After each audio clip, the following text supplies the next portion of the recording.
چلو اعوذ باللہ من الشیطان الرجیم بسم اللہ الرحمن الرحیم. پچھلے ہفتے ہم نے کیا بتایا تھا؟ ظہر کی نماز کے بارے میں بتایا تھا ہے نا.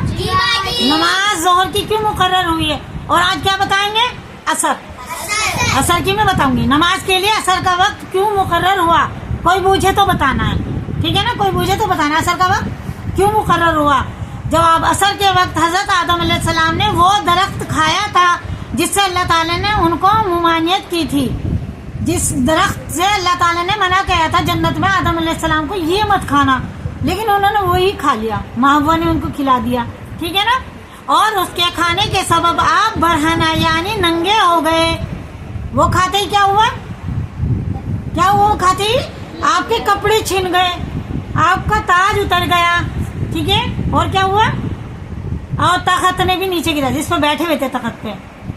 اور عتاب الہی میں مبتلا ہو کر جنت سے نکالے گئے اور دنیا کے قید خانے میں پھینک دیے گئے. کہاں پھینکا آدم علیہ السلام کو؟ دنیا کے قید خانے میں. دنیا میں, جنت سے نکال کے دنیا میں ڈال دیا گیا, بھیج دیا گیا. اور یہ جو کچھ ہوا اثر کے وقت ہوا. کب ہوا؟ اثر کا وقت تھا جب آپ کو جنت سے نکالا اور دنیا میں آئے. اثر کا ٹائم تھا.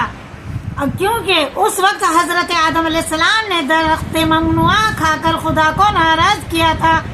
درخت ممنوع یعنی اللہ نے جس چیز سے منع کیا تھا. جنت میں کچھ بھی کھاؤ, کچھ بھی پیو, کسی چیز کو منع نہیں کیا اللہ نے.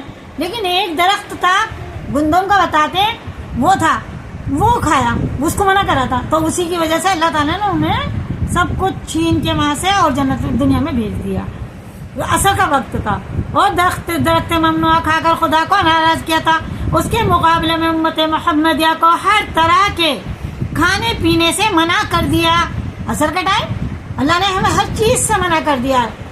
اتنی دیر کہ ہم نماز پڑھیں, کسی سے بات بھی نہ کریں, چیت بھی نہ کریں, اور تھوڑی دیر کے لیے نماز میں مشغول کر کے روزے دار کی طرح کر دیا. کیسے ہو گئے؟ جیسے روزے دار ہے نا, روزے دار نہیں کھاتے نا, ایسے ہی کر دیا. اب ہم کیا کرتے ہیں؟ اثر کی اذان ہوئی تو نماز پڑھنے کھڑے ہو جاتے ہیں, سب کام چھوڑ کے, کھانا پینا, کسی سے بات بھی نہیں کرتے, تاکہ خدا کی رضامندی حاصل کر کے رحمت اور انعام کے مستحق ہو جائیں. حضرت آدم علیہ السلام اپنی بیوی حضرت حوا علیہ السلام سے کلام کر کے دھوکے میں آ گئے.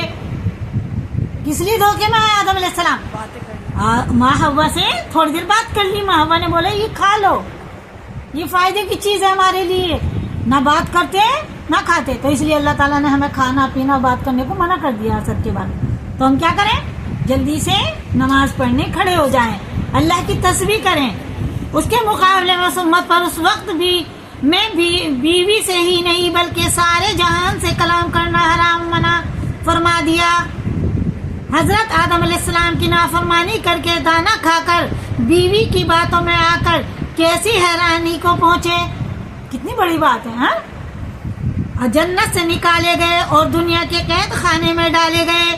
اور یہ امت اس وقت میں فرما برداری کر کے نماز پڑھ کر دانا پانی چھوڑ کر غیروں سے باتیں ترک کر کے مقبول بارگاہ ہو کر جنت میں داخل ہو جائیں. اس لیے اللہ تعالیٰ نے عصر کی نماز رکھی ہے, ٹھیک ہے.